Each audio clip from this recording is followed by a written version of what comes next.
Welcome back. आप देख रहे हैं अपना फाइनेंस मिनिस्टर और अब बारी है आपके पोर्टफोलियो की पड़ताल करने की। मेरे साथ जुड़ गए हैं हेमंत उस्तिकी जो कि सीईओ है वाइज इन्वेस्ट के। हेमंत सर, आपका बहुत बहुत स्वागत है। एक बार फिर से आप सीधा दर्शकों के साथ जुड़ेंगे, उनसे बातचीत करेंगे और उनके फाइनेंशियल पोर्टफोलियो पे उन्हें रणनीति भी आप सुझाएंगे। इस बीच मैं एक व्हाट्सएप नंबर झटपट फ्लैश कर देती हूँ जब तक हम दर्शक फोन लाइन पर आते हैं। नंबर नोट डाउन कर लीजिए। व्हाट्सएप नंबर है और अपने सवाल आप इत्मीनान से, अगर आप लिखना नहीं चाहते हैं तो आप अपने सवालों का वीडियो भी रिकॉर्ड कर सकते हैं। वो वीडियो भी रिकॉर्ड कर हमें दे दीजिए डिटेल्स, क्योंकि बहुत लोगों को टाइप करना पसंद नहीं होता है। तो आप वीडियो रिकॉर्ड कर दीजिए और आपका सवाल हमें मिल जाएगा और हम एक्सपर्ट से आपके लिए सलाह और एक पूरा फाइनेंशियल प्लान भी ले लेंगे। यूट्यूब पर देख रहे हैं तो यूट्यूब में भी कमेंट बॉक्स पे अपने सवाल आप डाल सकते हैं। फंड्स के नाम, अगर म्यूचुअल फंड पे सवाल है, इंश्योरेंस पॉलिसी का नाम, अगर इंश्योरेंस पे सवाल है, कोई इंश्योरेंस खरीदना चाहते हैं, हेल्थ इंश्योरेंस हो या लाइफ इंश्योरेंस हो या मौजूदा इंश्योरेंस पॉलिसी को लेकर कोई दिक्कत है, उस तरह के एक्सपर्ट भी हमारे साथ जुड़ते हैं जो आपकी हर तरह की फाइनेंशियल पोर्टफोलियो से जुड़ी समस्याओं का समाधान आपको देते हैं। तो चलिए, तमाम प्लेटफॉर्म्स आपको बता दिए जहां पे आपके सवाल आप हम तक पहुंचा सकते हैं। दर्शकों का जुड़ना शुरू हो चुका है। क्या शरद से हम बात कर सकते हैं फोन लाइन पर? जी जी मैडम। नमस्कार, कहां से बोल रहे हैं? मैडम मैं दिल्ली से बोल रहा हूँ। ओके सर, एक ही फंड है पोर्टफोलियो में या एक ही फंड पे सवाल है? नहीं, सवाल मेरे दो हैं। हाँ, एक तो पर्टिकुलर इसी फंड के ऊपर है, क्वांट इंफ्रास्ट्रक्चर फंड। जी, इसको मैंने 1 साल पहले 1 लाख रुपया इसमें इन्वेस्ट किया था। ठीक है। उस समय इसकी परफॉर्मेंस बहुत अच्छी थी, उसका रिटर्न वगैरह बड़ा अच्छे आ रहे थे। ठीक है। लेकिन पिछले 1 साल से इसकी परफॉर्मेंस खराब चल रही है जी, एट पार चल रही है, मतलब माइनस में नहीं चल रही, लेकिन 1 लाख का 1 लाख ही रुपया है, कोई पैसा उसमें इंक्रीज। जी, तो इसमें मेरे को अभी स्टे करना है या निकल जाना चाहिए इसमें से, क्योंकि अभी तो लॉस नहीं हो रहा मेरे को, अभी तो एट पार चल रहा है। हाँ, तो इसको मेरे को 3 साल तक इंतजार करना है इस फंड के लिए, या मेरे को निकल जाना ही बेहतर रहेगा इस फंड में? ये क्वेश्चन तो मेरा ये है। ठीक है। सेकंड क्वेश्चन मेरा ये है, मेरी एज है 67 ईयर। 67, okay sir. मेरा टोटल इन्वेस्टमेंट 25 लाख का करने का प्लान है। और 25 लाख करना है? हाँ जी, हाँ जी। तो मैं जानना चाहता हूँ कि मेरी एज ग्रुप के हिसाब से 5 साल तक स्टे कर सकता हूँ। 5 साल तक मेरे को पैसे की जरूरत नहीं है।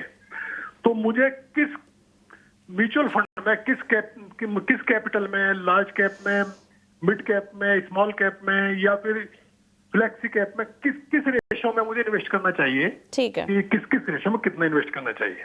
चलिए, अब आपके सवाल पे मेरे कुछ सवाल हैं जो कि मुझे क्लैरिटी के लिए चाहिए ताकि हमारे एक्सपर्ट को भी क्लैरिटी मिल जाए। पहला सवाल तो आपकी 1 लाख की इन्वेस्टमेंट पर। एक तो आपने इस फंड में डाला क्यों पैसा? दूसरा, अब आप परफॉर्मेंस तो ट्रैक कर रहे हैं, क्या आप ये भी ट्रैक कर रहे हैं कि ये परफॉर्म क्यों नहीं कर पा रहा? नहीं, डाला तो मैंने इसलिए था, जब इसकी मैंने परफॉर्मेंस देखी, पिछली पास्ट परफॉर्मेंस देखी तो बड़ी अच्छी चल रही थी उस समय। किसने? आपने खुद ही रिसर्च करके डाला पैसा? बिल्कुल बिल्कुल, मैंने खुद रिसर्च किया है, अपने आप ही रिसर्च करके मैंने देखकर खुद डाला। और अब मुझे बताइएगा कि क्यों नहीं परफॉर्म कर पा रहा है फंड, इसके बारे में आपने पता लगाया? नहीं, उसका तो जनरल वो है कि 1 साल से मार्केट जो है वोलेटाइल चल रहा है काफी, बिल्कुल, तो इसलिए नहीं कर पा रहा है फंड। ये तो जनरल बात हो गई है। लेकिन इसके अलावा भाई कुछ फंड फिर भी अच्छा काम कर रहे हैं। इसके अलावा वो बाकी जो, तो इस फंड में मैं जानना चाह रहा हूँ कि ये जो मार्केट का वोलेटाइल है इसीलिए परफॉर्म नहीं कर पा रहा है, या आगे इसका फ्यूचर जो है अच्छा नहीं है? ठीक है, ठीक है। अब 25 लाख पर आती हूँ मैं। 25 लाख 5 साल, कोई टारगेट है कितना कमाना है 5 साल में? नहीं, मेरा नहीं, 25 लाख रुपया मैं बैंक में रखना नहीं चाहता, और मैं चाहता हूँ म्यूचुअल फंड में इन्वेस्ट करूँ। चलिए, तो मतलब आप बहुत रिस्क नहीं ले सकते ना इस पैसे में से, तो इक्विटी से आपको दूर ही रखेंगे। फिर जितना कम हो सके इक्विटी में आप डालिएगा, क्योंकि आपको बेसिकली फिक्स्ड इनकम से बेटर रिटर्न चाहिए, फिक्स्ड डिपॉजिट से बेटर रिटर्न मिले, ये उद्देश्य है? नहीं, मेरा उद्देश्य ये है कि मेरे को अभी पैसे की जरूरत नहीं है 5 साल तक। हाँ, तो 5 साल तक अगर मैं इन्वेस्ट करता हूँ तो उसमें मेरे को किस फंड में डालना? मेरे को इक्विटी से कोई परेशानी नहीं है, इक्विटी से या फिक्स इनकम से, ऐसा कुछ नहीं है मेरे लिए। तो चलेगा आपको इक्विटी एकदम 5 साल में? पूरा इक्विटी भी आपको रणनीति सुझाएंगे तो आपको चलेगा ना रिस्क? बिल्कुल बिल्कुल, कोई बहुत बढ़िया। चाहे डेट में डाला है, कहीं भी डाला है। हाँ, 5 साल के लिए मैं कौन से फंड में कितने % डालूं? लार्ज कैप में कितना डालूं, मिड कैप में कितना डालूं, स्मॉल कैप में कितना डालूं, और फ्लेक्सी कैप में, मल्टी कैप में कितना डालूं, परसेंटेज के हिसाब से? परफेक्ट। चलिए ठीक है, एक तो मैं दाद देती हूँ 67 इयर्स के उम्र में आप इक्विटी को पसंद कर रहे हैं, समझ भी है आपके पास, बहुत बढ़िया। बहुत लोग रिटायरमेंट के बाद मेरे ख्याल से कंफर्टेबल नहीं होते equity as an asset class में रिस्क लेने में। तो बहुत अच्छा लगा आप जैसे निवेशक से बातचीत करके। अब आपके जवाब पर आते हैं, प्लान पर आते हैं। हेमंत सर, मैंने पूरी कोशिश की कि आपके जहन में जितने सवाल आए उनके जवाब लिए जा सके। अब बताइएगा। जी कविता, आई थिंक दो हिस्से हैं सवाल के। पहले हम इंफ्रास्ट्रक्चर फंड की बात करते हैं। जैसा इन्होंने खुद भी कहा शरद जी ने कि अभी इनको पता है कि पिछले 1 साल से मार्केट में कुछ ज्यादा हुआ नहीं है। प्रॉब्लम क्या है कि ये इंफ्रास्ट्रक्चर फंड जो है, हालांकि मैं कहूंगा लॉन्ग टर्म में इस थीम में काफी पोटेंशियल है, ऑब्वियसली बिकॉज कोई भी देश बिना इंफ्रास्ट्रक्चर या उससे रिलेटेड सेक्टर्स के तरक्की नहीं कर सकता। बट प्रॉब्लम क्या है, जब हम एज एन इन्वेस्टमेंट ऑप्शन उसको देखते हैं तो सेक्टर फंड यानी वो अक्रॉस सेक्टर जो भी रिलेटेड सेक्टर्स हैं वहां पे इन्वेस्ट करते हैं। उनका जो इन्वेस्टमेंट यूनिवर्स है वो as compared to diversified fund थोड़ा नैरो होता है। दूसरी बात, कुछ फैक्टर जो मार्केट देखना चाहता है कि सरकार का कितना फोकस है इंफ्रास्ट्रक्चर के ऊपर, कितना बजटरी एलोकेशन है, क्या वो बढ़ रहा है या वो कम हो रहा है। तो बहुत सारे फैक्टर्स हैं। तो जो एक आम निवेशक के लिए मतलब क्या होता है कि जब आप किसी थीमेटिक या सेक्टर फंड में जाते हैं, और जैसा उन्होंने कहा भी कि 1-1.5 साल पहले वो अच्छा परफॉर्म कर रहा था, वो एक साइकिल से है, उसके हिसाब से वो परफॉर्म करता है। तो कभी कभी जब वो सिक्लिकल फंड्स के साथ प्रॉब्लम क्या है कि जब वो ऐसी साइकिल हो जहां पे वो अच्छा परफॉर्म नहीं कर रहा तो थोड़ी हमें परेशानी होती है। तो आई थिंक इसलिए हम हमेशा रिकमेंड करते हैं कि आप सेक्टर थीमेटिक फंड से जनरली दूर रहिए, अनलेस आप उसकी टाइमिंग जो है एंट्री और एग्जिट की टाइम कर सको। इंफ्रास्ट्रक्चर की अगर मैं बात करूं कविता स्पेसिफिकली, तो इस किसी भी पोर्टफोलियो को आप उठा के देखें इंफ्रास्ट्रक्चर फंड के, तो उसमें जैसे क्वांट की भी अगर मैं बात करूं तो क्वांट में जैसे टॉप होल्डिंग जो आपको मिलेगी वो है Reliance industry, L&T, Tata power, LIC। ये ऐसे कुछ, और इनको कुल मिला के टोटल होगा 35-40% के करीब। तो जब आप ऐसे फंड्स को देखते हैं और ये जो स्टॉक है वो आपको किसी भी फ्लेक्सी कैप फंड में, अच्छे इफेक्टिव फंड में आपको ये मिल जाएगी। तो कहीं मुझे नहीं लगता कि उसके लिए स्पेसिफिकली आपको इंफ्रास्ट्रक्चर फंड में जाने की जरूरत है।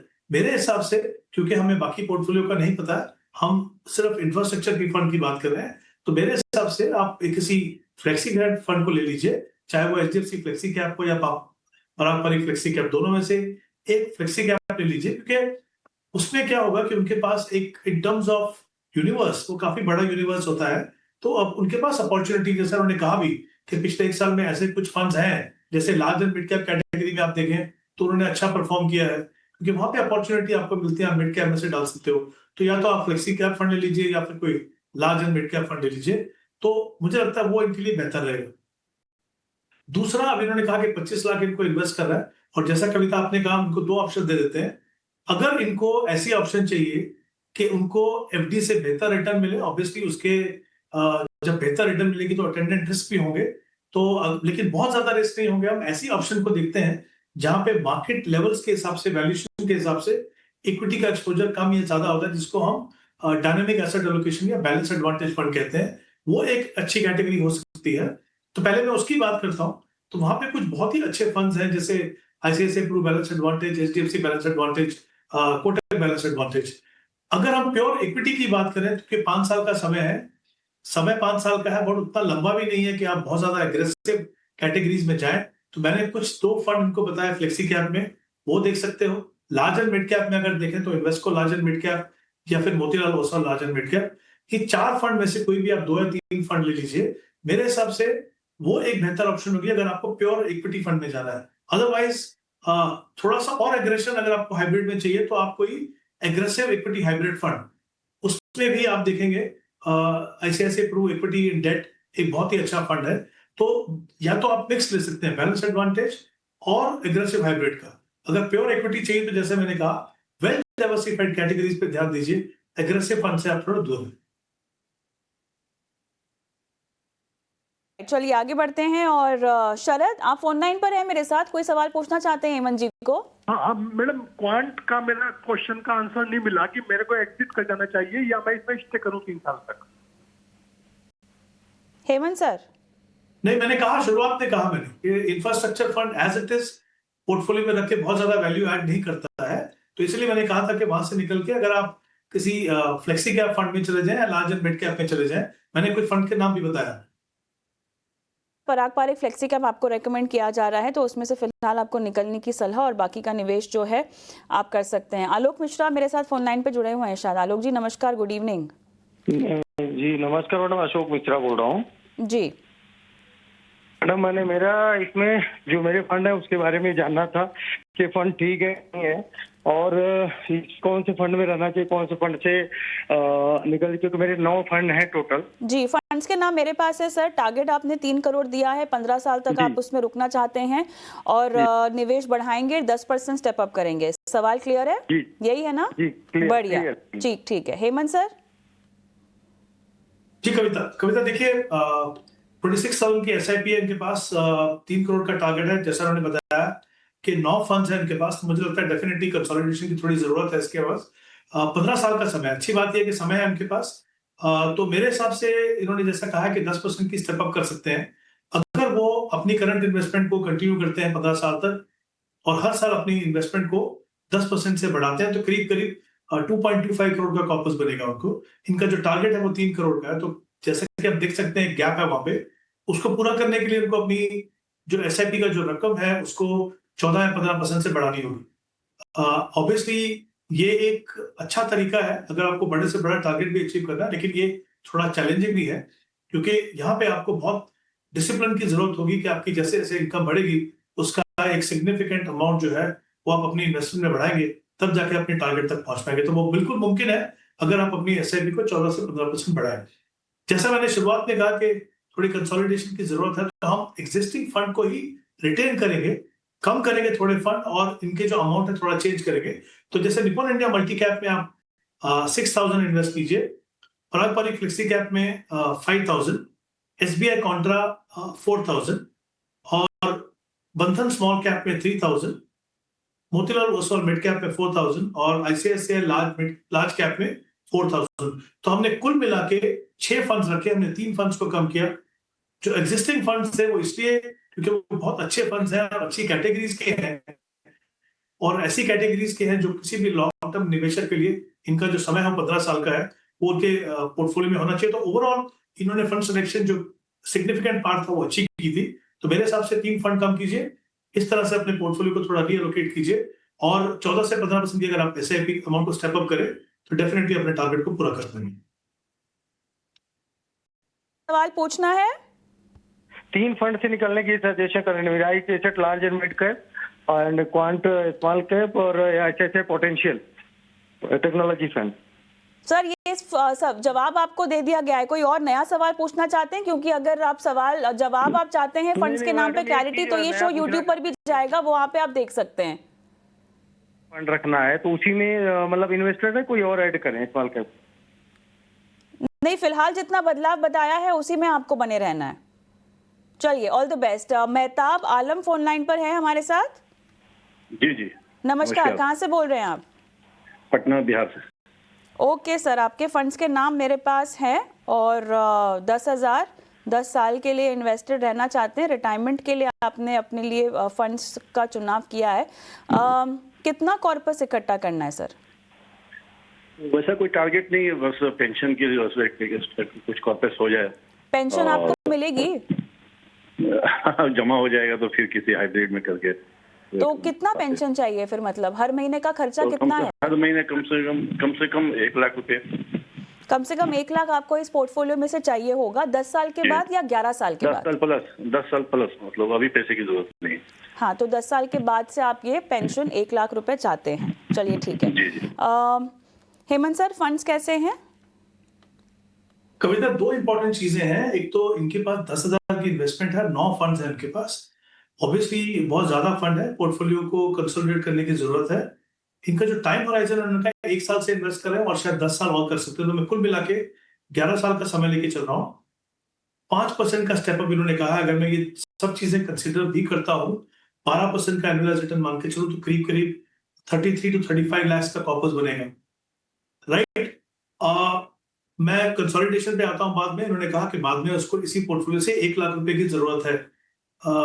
मुझे नहीं पता उन्होंने मंथली 1 लाख कहा है कि ईयरली 1 लाख कहा है। अगर मंथली है तो ऑब्वियसली वो पॉसिबल होगा नहीं यहाँ से। अगर वो ईयरली है तो फिर डेफिनेटली पॉसिबल है। करीब 3 या 4% भी निकालेंगे तो वहां से आपको मिल जाएगा। तो ये एक चीज आपको ध्यान रखनी है कि जो भी आप कॉर्पस बनाना चाहते हैं, हमेशा हम इसलिए कहते हैं कि थोड़ा बैकवर्ड कैलकुलेशन कीजिए। एक एक्सपेक्टेड रेट ऑफ रिटर्न से आपको वर्कआउट करना पड़ेगा कितना पैसा आपको डालने की जरूरत है। तो एक इस पे थोड़ा काम करेंगे आप। जैसा मैंने कहा कि 9 फंड्स हैं उनके पास, उतने फंड की जरूरत है नहीं, तो हम 4 फंड्स को रखेंगे यहाँ पे। चारों फंड्स में 2500 इन्वेस्ट करेंगे हर फंड के अंदर। तो एग्जिस्टिंग जो फंड्स हैं उसमें से 2 फंड हम रखेंगे, Nippon India small cap fund और पारंपरिक फ्लेक्सी कैप। बाकी फंड से हम मुझे लगता है कि इनको एग्जिट करना चाहिए। और 2 फंड्स हम इनके पोर्टफोलियो में और शामिल करेंगे, Motilal Oswal large and mid cap, Kotak multi cap. इन दोनों में भी हम 2500 इन्वेस्ट करेंगे। तो कुल मिला के 4 फंड्स होंगे हमारे पे, चारों में 2500 की इन्वेस्टमेंट करेंगे। और कोशिश इनको करनी है कि अगर हो सके, क्योंकि अभी भी 10 साल का समय है, अगर अपनी अमाउंट को थोड़ा और ज्यादा 10 या 12% से स्टेप अप कर सके तो ऑब्वियसली 10% से करेंगे तो ऑलमोस्ट डबल हो जाएगा कॉर्पस। बट जो उनकी एक्सपेक्टेशन है इन टर्म्स ऑफ SWP जो बाद में करना चाहते हैं, उसको डेफिनेटली रियलिस्टिक बनाने की जरूरत है। ये हेमंत सर, उम्मीद करते हैं कि दर्शकों को भी सवाल के जवाब मिल गए होंगे और मेरा समय दरअसल समाप्त हो गया आज इस पेशकश में। हेमंत सर, आपने शिरकत की और लाइफ फाइनेंशियल प्लानिंग की दर्शकों की बहुत बहुत धन्यवाद। और दर्शकों से भी विदा लेते हैं। जाते जाते मैं नंबर छोड़ जा रही हूँ, व्हाट्सएप नंबर है, नोट डाउन कर लीजिए। नमस्कार।